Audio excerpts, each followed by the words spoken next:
ដែលកំពុងតែផលផុសនៅក្នុងការធ្វើមហាបាតកម្មប្រឆាំងទៅនឹងលោកដូណាល់ត្រាំផងដែរអញ្ចឹងនេះគឺជាតកទៅនឹងបាតកម្មនៅក្នុងសហរដ្ឋអាមេរិកនៃការមិនពេញចិត្តពីសំណាក់ប្រជាពលរដ្ឋអាមេរិកផ្ទាល់ចំពោះប្រធានាធិបតីត្រាំដែលកំពុងតែក្រាញ់អំណាចអាណត្តិជាប្រធានាធិបតីរបស់លោកហើយយើងដឹងហើយនៅសហរដ្ឋអាមេរិកលទ្ធិប្រជាធិបតេយ្យត្រូវបានគោរពឡើងយ៉ាងពេញលេញដូច្នេះការក្រាញ់អំណាចមួយឬក៏ហៅថា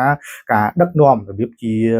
ក្រាញ់អំណាចដែលគេឲ្យឈ្មោះថា no king ឬក៏ហៅថាគ្មានស្ដេចនេះនៅសហរដ្ឋអាមេរិកនៅតាមបណ្ដារដ្ឋមួយចំនួនមានការចេញមកតវ៉ារហូតដល់ប្រមាណជា7លាននាក់ជាការបាតកម្មដើម្បីទម្លាក់លោកដូណាល់ត្រាំបាទស្វាគមន៍ប្រិយមិត្តទស្សនិកជនថ្ងៃនេះយើងទៅចាប់អារម្មណ៍តាក់ទងទៅនឹងព្រឹត្តិការណ៍អន្តរជាតិវិញម្ដងក្នុងនោះយើងទៅចាប់អារម្មណ៍តាក់ទងទៅនឹងមហាបាតកម្មមួយនៅសហរដ្ឋអាមេរិកដែលជាមហាបាតកម្មមួយប្រឆាំងទៅនឹងលោកដូណាល់ត្រាំដោយសារតែយើងដឹងហើយលោកដូណាល់ត្រាំគាត់កាន់តំណែងនេះគឺ2អាណត្តិហើយនៅក្នុងសហរដ្ឋអាមេរិកដែលកាន់តំណែងជាប្រធានាធិបតីអញ្ចឹងតាក់ទងទៅនឹងការវិវត្តឬក៏ការអនុវត្តគោលនយោបាយថ្មីៗរបស់គាត់មានអ្នកខ្លះគេមានការពេញចិត្តហើយក៏មានប្រជាពលរដ្ឋនៅក្នុងសហរដ្ឋអាមេរិកខ្លះក៏មិនមានការពេញចិត្តដែរដោយសារតែថាការអនុវត្តឬក៏ការប្រព្រឹត្តនៅអំណាចរបស់លោកដូណាល់ត្រាំហ្នឹងគឺជាការបានន័យថាគឺជាការរំលោភអំណាចឬក៏ជាការក្តោបអំណាចលក្ខណៈស្ដេចដែលសហរដ្ឋអាមេរិកគឺមិនចូលចិត្តទេតាក់ទងទៅនឹង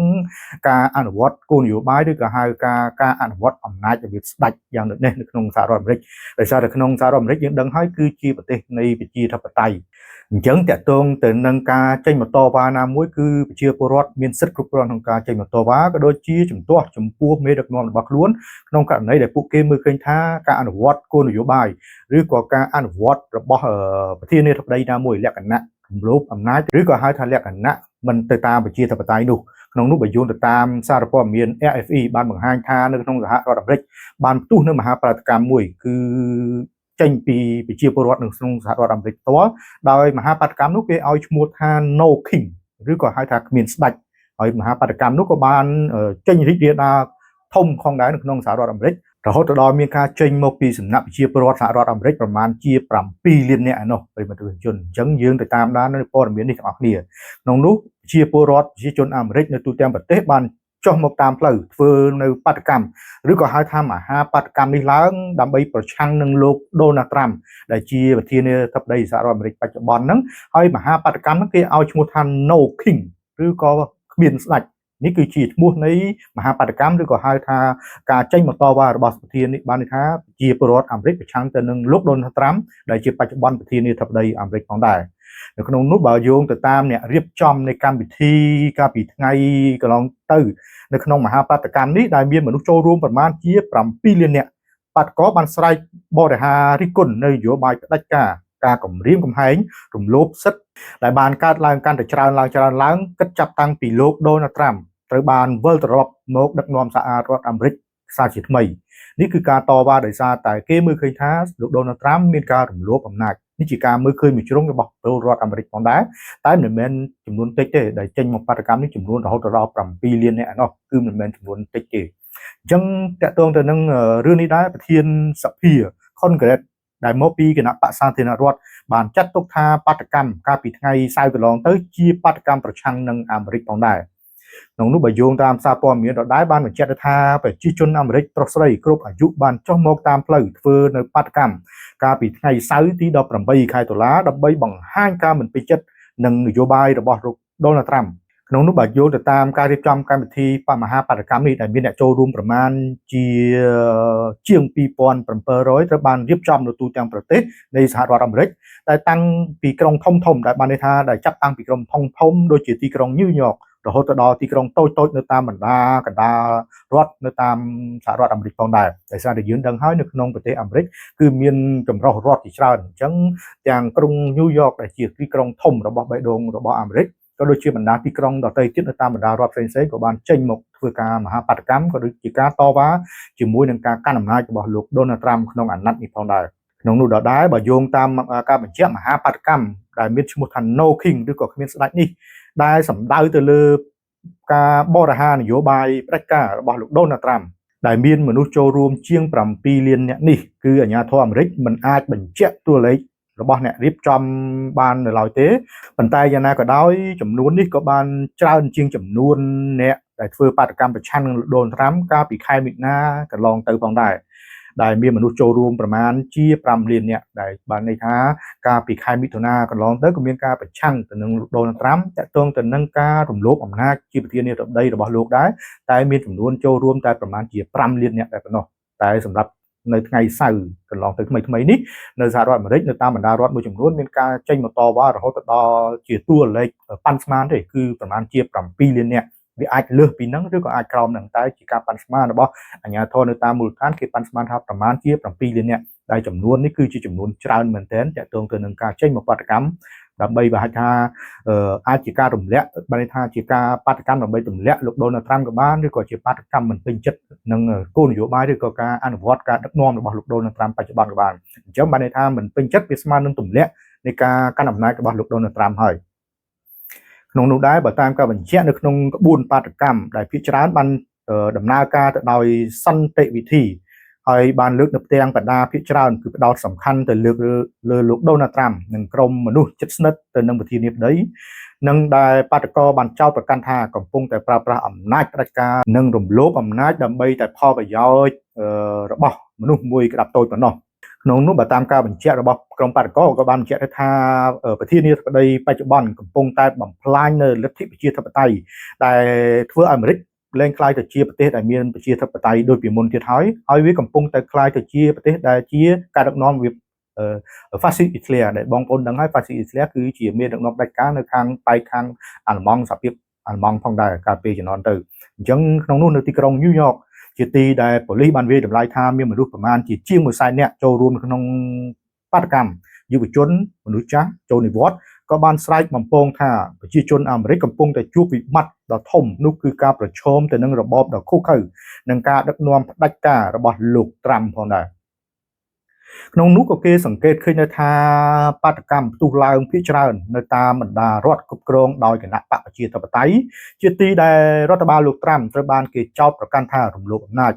បន្ទាបបន្ថោស្ថាប័នរដ្ឋនិងមើលស្រាលអំណាចតុលាការនឹងការដាក់សម្ពាធទៅលើអ្នកនយោបាយរបស់គណៈបកប្រឆាំងការបង្ក្រាបដែលបញ្ចេញមតិរិះគន់ប្រឆាំងទៅនឹងការរឹតបន្តឹងសិទ្ធិទទួលបានព័ត៌មានជាដើម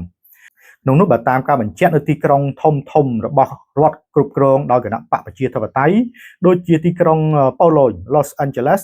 ជាដើមជាទីដែលលោកត្រាំបានបញ្ជូនឆ្មាំជាតិជាអ្នកបង្ក្រាបបាតកម្មនិងការចាប់ខ្លួនជនអន្តោប្រវេសន៍ដោយហិង្សា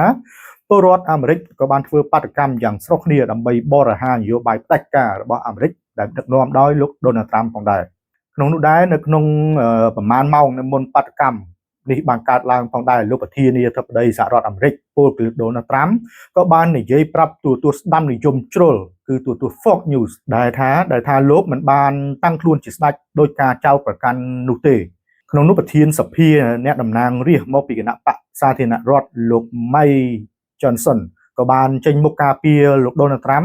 ដោយចាត់ទុកថាបាតកម្មនៅថ្ងៃសៅរ៍កន្លងទៅនេះជាបាតកម្មធ្វើឡើងក្នុងគោលដៅប្រឆាំងនឹងស្អប់អាមេរិកផងដែរនេះគឺតាក់ទងទៅនឹងការបញ្ជាក់របស់លោកត្រាំហើយលោកថាលោកគឺមិនមានការចង់ក្រាញអំណាចឬក៏ហៅថាតាំងខ្លួនស្ដេចទេតែតាក់ទងទៅនឹងការចោទរបស់បាតកោគេដឹងហើយកន្លងទៅមុនទៅពេលលោកទៅកាន់តំណែងបានន័យថាកាន់តំណែងនៅអាណត្តិទី2ហ្នឹងលោកបានបញ្ចេញរូបភាពមួយដែលលោកជាពាក់មកត់ផងដែរបង្ហាញថាលោកបង្ហាញខ្លួនជាស្ដេចផងដែរអញ្ចឹងហើយទើបធ្វើឲ្យមានការថ្នាក់ពីប្រជាពលរដ្ឋនៅក្នុងសហរដ្ឋអាមេរិកកាលពេលកន្លងទៅនឹងផងដែរអញ្ចឹងក្នុងបាតកម្មនេះក៏គេលើកនៅប្រធានបទដែលថា No King ឬក៏គ្មានស្ដេចនេះមកបរិហាកេរចំពោះនយោបាយលោកត្រាំតាក់ទងទៅនឹងការក្រាញ់អំណាចនៅក្នុងអាណត្តិជាប្រធានាធិបតីរបស់សហរដ្ឋអាមេរិកនេះផងដែរក្នុងនោះដែរបើយោងទៅតាមពាក្យថា No King នេះចាប់ដើមផុសឡើងនៅក្នុងមតិសាធារណៈនៃជនជាតិអាមេរិកបន្ទាប់ពីលោកដូណាល់ត្រាំធ្លាប់ត្រូវបានបង្ហោះរូបលោកដែលមានពាក្យមកុដនៅតែប្រមាណខែក្រោយពីវិលត្រឡប់ចូលមកកាន់តំណែងជាប្រធានាធិបតីហើយចំពោះក្រុមបាតកោក៏ចាប់តាំងពីលោកត្រាំចូលកាន់តំណែងនៅខែមករាដល់ឆ្នាំ2025លោកត្រាំក៏បានប្រែក្រឡាស់ចាក់លទ្ធិប្រជាធិបតេយ្យរបស់អាមេរិកទៅជាន់ពន្លិចអំណាចសភាអំណាចរដ្ឋាភិបាលក៏ដូចជាការគម្រាមប្រើតុលាការនិងកម្លាំងយោធាដើម្បីសងសឹកចាប់ចងចំពោះអ្នកប្រឆាំងដែលនេះគឺជារូបភាពដ៏កម្រកើតមាននៅក្នុងសហរដ្ឋអាមេរិកផងដែរនេះគឺតាក់ទងទៅនឹងមហាបាតកម្មមួយដែលមានចំនួនអ្នកចូលរួមរហូតដល់7លានអ្នកឯណោះនៅតាមបណ្ដារដ្ឋធំជាច្រើនដូចជា ទីក្រុង New York ក៏ដូចជាបណ្ដាក្រុងដទៃទៀតនៅតាមបណ្ដារដ្ឋតូចៗដែលកំពុងតែផលផុសនៅក្នុងការធ្វើមហាបាតកម្មប្រឆាំងទៅនឹងលោក Donald Trump ផងដែរអញ្ចឹងនេះគឺជាតកទៅនឹងបាតកម្មនៅក្នុងសហរដ្ឋអាមេរិកនៃការមិនពេញចិត្តពីសំណាក់ប្រជាពលរដ្ឋអាមេរិកផ្ទាល់ចំពោះប្រធានាធិបតី Trump ដែលកំពុងតែក្រាញ់អំណាចឬហៅថាដឹកនាំក្រាញ់អំណាចនៅក្នុងអាណត្តិជាប្រធានាធិបតីរបស់លោកហើយយើងដឹងហើយនៅសហរដ្ឋអាមេរិកលទ្ធិប្រជាធិបតេយ្យត្រូវបានគោរពឡើងយ៉ាងពេញលេញដូច្នេះការក្រាញ់អំណាចមួយឬក៏ហៅថាការដឹកនាំរបៀបជាក្រាញ់អំណាចដែលគេឲ្យឈ្មោះថា no king ឬក៏ហៅថាគ្មានស្ដេចនេះគឺជាការមិនពេញចិត្តមួយពីសហរដ្ឋពីបានន័យថាប្រជាជននៅក្នុងសហរដ្ឋអាមេរិកផងដែរហើយលោក Donald Trump យើងដឹងហើយតកតងទៅនឹងគាត់ធ្លាប់ជាអ្នកវិនិយោគឬហៅថាអ្នកជំនួញអញ្ចឹងការធ្វើនយោបាយរបស់គាត់ភាគច្រើនគឺគិតជាផលប្រយោជន៍ជាធំដូចយើងទៅឃើញទៅបណ្ដាប្រទេសដទៃយើងមិនវែងឆ្ងាយតទៅបញ្ហាហ្នឹងទេតែគ្រាន់តែចង់បញ្ជាក់ថាការដឹកនាំរបស់គាត់មិនថាមិនប្រើបប្រតិបត្តិនៃគោលនយោបាយការបរទេសច្រើនទេប្រើបប្រតិបត្តិនៃការជាអ្នករស់ស៊ីច្រើនជាងដូចថ្មីនេះដូចជាមានការនៅដាក់ការគំនាបពន្ធទៅលើបណ្ដាប្រទេសដទៃក៏ដូចជាប្រទេសកម្ពុជាគឺជាយុទ្ធសាស្ត្រនៃការអ្នករស់ស៊ីជាធំហើយបានន័យថាយុទ្ធសាស្ត្រនៃក្បួនអ្នករស់ស៊ីជាធំមិនមែនក្បួនអ្នកនយោបាយទេអញ្ចឹងតើតើបញ្ហាជាច្រើនទៀតនៅសហរដ្ឋអាមេរិកដែលប្រជាពលរដ្ឋអាមេរិកភាគច្រើនដែរបានចេញមកតវ៉ាទៅនឹងការដឹកនាំរបស់លោក Donald Trump អញ្ចឹងយើងនឹងបន្តតាមមើលទៀតថាតើការវិវត្តថ្មីនៃមហាបាតកម្ម No King ឬក៏ហៅថាគ្មានស្ដេចនេះវានឹងវិវត្តទៅដល់ណាហើយនឹងអាចឈានទៅដល់ការទម្លាក់អំណាចរបស់លោក Donald Trump នៅក្នុងអាណត្តិនេះដែលជាប្រធានាធិបតីសហរដ្ឋអាមេរិកបានដូចតាមការតវ៉ាឬក៏ហៅថាការចេញមកបរិហាកេររបស់ជាពលរដ្ឋអាមេរិកដែលប្រមាណជា7លានអ្នកនេះឬយ៉ាងណាយើងក៏នឹងបន្តតាម